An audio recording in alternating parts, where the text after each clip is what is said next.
Hi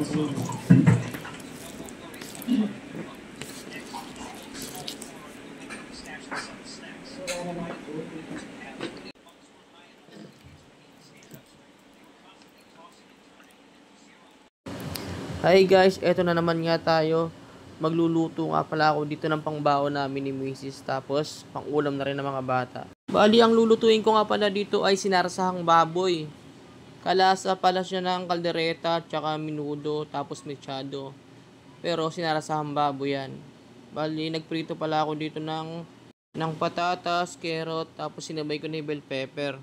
Pagkatapos ko nga pala silang prituhin, bali hahanguin ko muna, tapos mamaya ko yan ilalagay pagka nakapag-gisa na ako kasi baka madurog yan.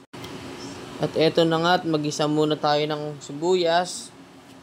Tapos sunod na natin yung bawang. Bahala kayo kung ano gusto nyo unahin. Basta ako, okay lang yan kahit balik-baliktad. Yan, pagka medyo golden brown na yan, sabay nyo na yung kamatis. Ayan, bali hindi pala ako gagamit ng tomato sauce dito, kamatis lang. Kailangan lang muna natin siyang durugin. Tapos nilagyan ko na rin siya ng paminta, tapos pampalasa, para kapit na kapit ang lasa.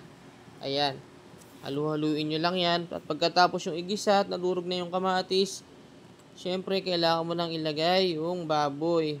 Ayan, ilalagay na natin. Bali, minarinig ko pala kanina yung baboy para lasang-lasa rin to sa laman. Bali, gisa lang muna natin siya hanggang sa manuot yung lasa sa laman ng baboy. Pagkatapos, lagyan na natin siya ng tubig.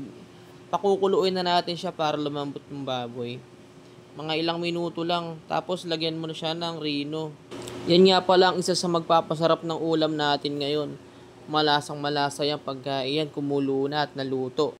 Bali, na-mix na nga natin lahat ng ingredient. Kaya ito, pagkatapos kumulo, lalagyan na natin siya ng sili. Tapos ilalagay na natin yung pinirito natin kaninang carrot, patatas, saka bell pepper. Nilagyan ko na rin pala siya ng laurel para dagdag aroma na rin. Ito na, luto na. Ito na ang pinakahihintay ko kasi malilate na ako sa trabaho. Tagal kong pinapanambutan ito.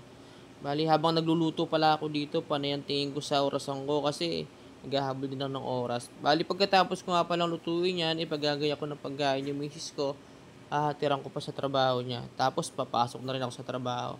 Nandito na nga pala ako sa trabaho ko. Bali, hindi nga pala ako nakapag-almusal sa bahay kasi medyo malilate na rin ako. Pero, nakarating pa rin ako ng sakto sa oras at nakapag-almusal pa ako dito sa trabaho. Medyo malayo pa kasi itong trabaho ko. Baliwag na malolos pa ako. Araw-araw biyahe yan, napaka-traffic pa. So, paano? Hanggang dito lang itong video ko. Mag-aalmusal muna ako at pagkatapos ito, duty na rin ako. Bali, end of the month pala ngayon.